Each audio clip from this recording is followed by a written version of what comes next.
নমস্কাৰ ছাত্ৰ-ছাত্ৰীসকল study ৰেষ্টফুলি YouTube চেনেলটোলৈ পুনৰবাৰ আটাইকে স্বাগতম জনাইছোঁ। আজিৰ এই ভিডিঅ'টিত আমি দ্বাদশ শ্ৰেণীৰ ইংৰাজী বিষয়ৰ ইণ্ডিগো নামৰ পাঠটোৰ 2 নম্বৰী কিছু প্ৰশ্ন অসমীয়াত আলোচনা কৰিম। ভিডিঅ'টি আৰম্ভ কৰাৰ আগত তোমালোকক এই চেনেলটো ছাবস্ক্ৰাইব কৰিবলৈ অনুৰোধ জনালোঁ। 1 নম্বৰ প্ৰশ্ন, What was the incident that prompted Gandhi to raise his voice of protest against the British? কোনটো ঘটনাই গান্ধীক ব্ৰিটিছ শাসনৰ বিৰুদ্ধে মাত মাতিবলৈ প্ৰেৰণা যোগাইছিল?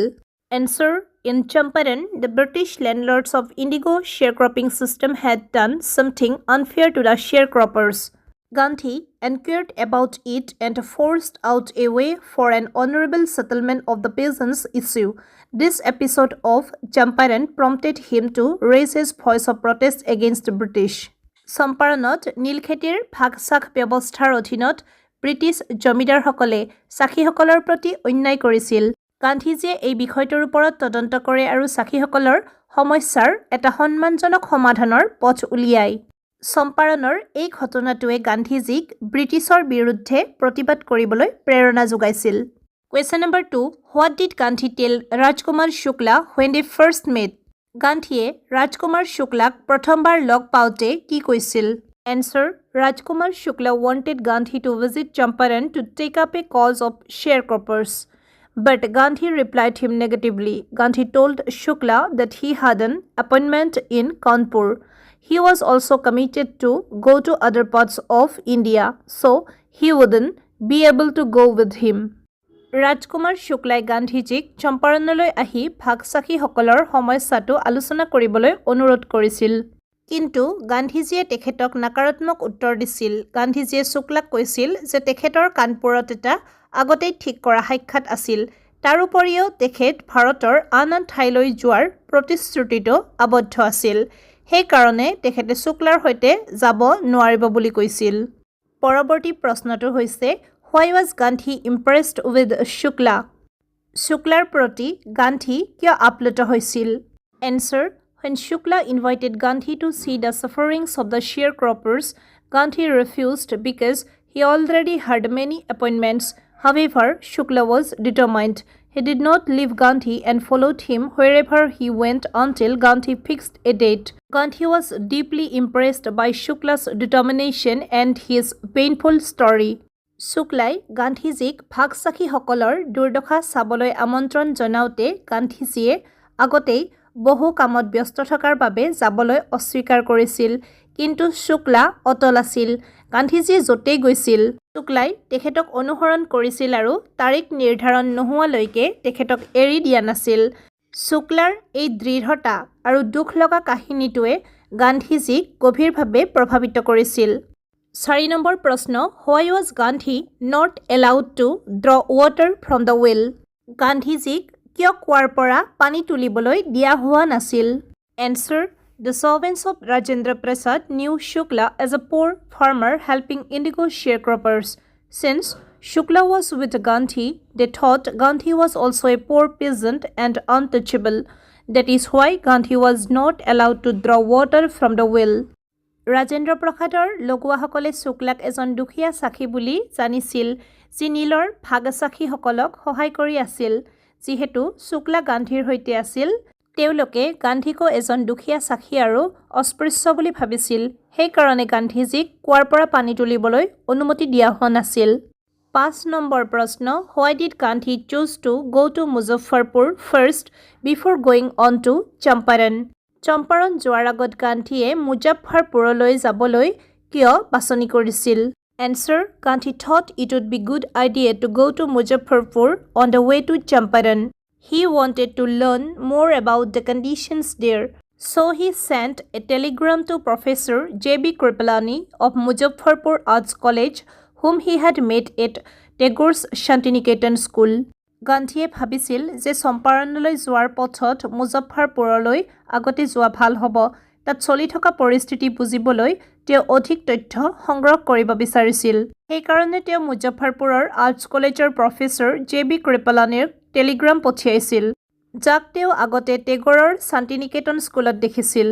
নেক্সট প্ৰশ্নটো লৈছোঁ, Where did Gandhi stay in Muzaffarpur? গান্ধীয়ে মুজফ্ফৰপুৰত ক'ত আছিল? Answer. In Muzaffarpur, Gandhi stayed for 2 days at Professor Malkani's house. Professor Malkani was a teacher in a government school. It was remarkable because at that time even government workers were afraid to help or show sympathy to supporters of home rule along with ordinary people. Muzaffarpurot Gandhijiye Professor Malkaniৰ ঘৰত দুদিন আছিল। Professor Malkani এজন চৰকাৰী বিদ্যালয়ৰ শিক্ষক আছিল। ঘটনাটো বিশেষ আছিল কাৰণ সেই সময়ত সাধাৰণ মানুহৰ লগতে চৰকাৰী কৰ্মচাৰীয়ে হোম ৰুলৰ সমৰ্থকসকলক সহায় কৰিবলৈ বা সহানুভূতি দেখুৱাবলৈ সাহস কৰা নাছিল। Question number 7. Why did Gandhi criticize the lawyers? গান্ধীয়ে আইনজীৱীসকলক কিয় সমালোচনা কৰিছিল? Answer. The lawyers often represented the peasants in court. Gandhi scolded them for charging high fees from the poor sharecroppers. He believed that taking their cases to court would not help much because the peasants were frightened and helpless. Therefore, his first aim was to remove fear from their minds. অধিবক্তাসকলে প্ৰায়ে আদালতত কৃষকসকলক প্ৰতিনিধিত্ব কৰিছিল। দুখীয়া ভাগ বতৰাকাৰীৰ পৰা অধিক মাচুল লোৱাৰ বাবে গান্ধীয়ে তেওঁলোকক সমালোচনা কৰিছিল। কৃষকসকলে ভয় খাই অসহায় হৈ পৰাৰ বাবে তেওঁলোকৰ গোচৰ আদালতলৈ লৈ যোৱাটোৱেই বিশেষ সহায় নকৰে বুলি তেওঁৰ বিশ্বাস আছিল। সেয়ে তেওঁৰ প্ৰথম লক্ষ্য আছিল তেওঁলোকৰ মনৰ পৰা ভয় আঁতৰোৱা। 8 নম্বৰ প্ৰশ্নটো হৈছে What did the British Commissioner of the Tirhut Division in Champaran district ask Gandhi to do? Champaran জিলাৰ টিৰহুট বিভাগৰ ব্ৰিটিছ কমিছনাৰে গান্ধীক কি কৰিবলৈ কৈছিল? Answer. Gandhi wanted to know the real condition of the sharecroppers, so he made the British Commissioner of the Tirhut Division where Champaran was located. Instead of helping him, the commissioner tried to bully Gandhi and ordered him to leave Tirhut immediately. গান্ধীয়ে শ্বেয়াৰক্ৰপাৰসকলৰ বাস্তৱ অৱস্থা জানিব বিচাৰিছিল।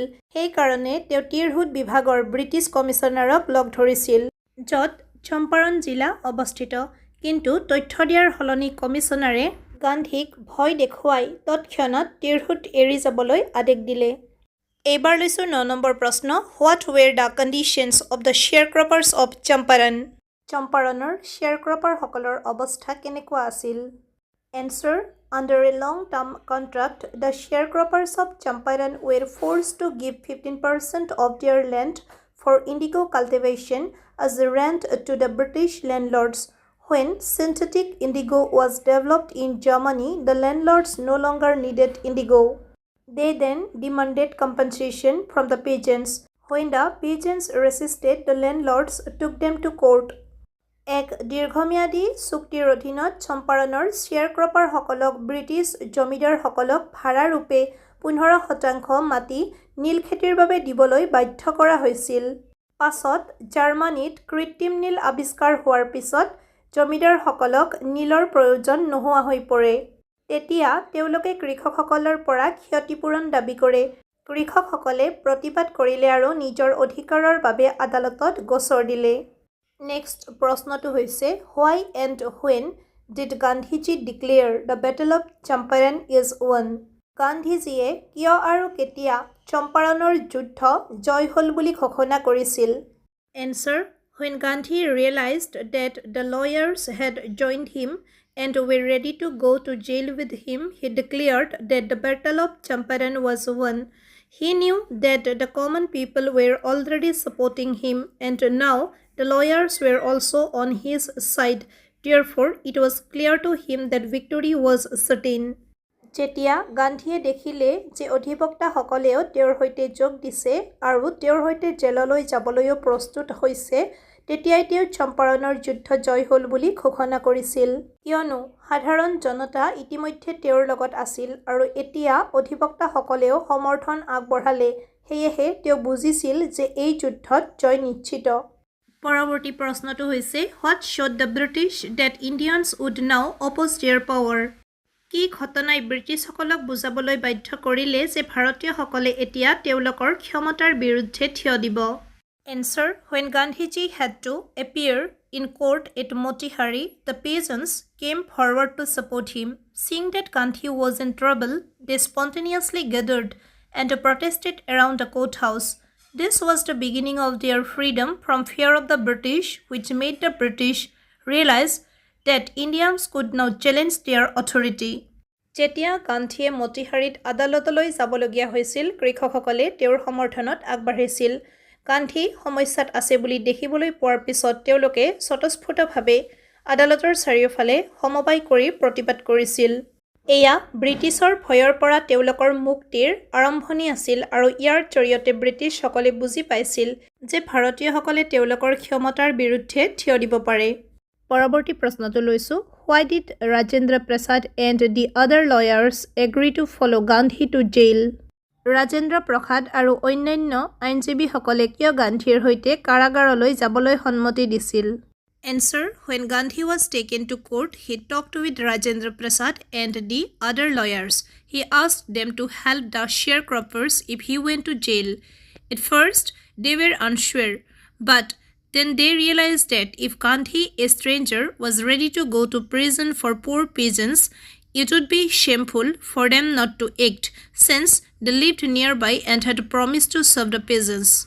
যেতিয়া গান্ধীক আদালতলৈ লৈ যোৱা হৈছিল তেতিয়া তেওঁ ৰাজেন্দ্ৰ প্ৰসাদ আৰু অন্যান্য আইনজীৱীসকলৰ হৈতে কথা হৈছিল গান্ধীয়ে তেওঁলোকক অনুৰোধ কৰিছিল যে যদি তেওঁ কাৰাগাৰত যাব লগা হয় তেতিয়া ৰাজেন্দ্ৰ প্ৰসাদ আৰু অন্যান্য আইনজীৱীসকলে শ্বেয়াৰক্ৰপাৰসকলক সহায় কৰিব প্ৰথমতে তেওঁলোকে এই কথালৈ অনিশ্চিত আছিল কিন্তু পিছত তেওঁলোকে বুজি পালে এজন অচিনাকি ব্যক্তি হৈ যদি গান্ধীয়ে খেতিয়কসকলৰ বাবে কাৰাগাৰলৈ যাবলৈ সাজু হ'ব পাৰে তেন্তে তেওঁলোকৰ বাবে এয়া লাজৰ কথা হ'ব কিয়নো তেওঁলোকে খেতিয়কসকলৰ ওচৰৰ জিলাত বাস কৰাৰ লগতে তেওঁলোকক সেৱা কৰাৰ প্ৰতিশ্ৰুতিও দিছিল 13 Civil disobedience had triumphed the first time in modern India how আধুনিক ভাৰতত নাগৰিক অৱজ্ঞা প্ৰথমবাৰ কিদৰে জয় হৈছিল Answer When Gandhi was taken to court the peasants spontaneously demonstrated surprising the officials the judges asked to postpone the trial Gandhi refused to give bail.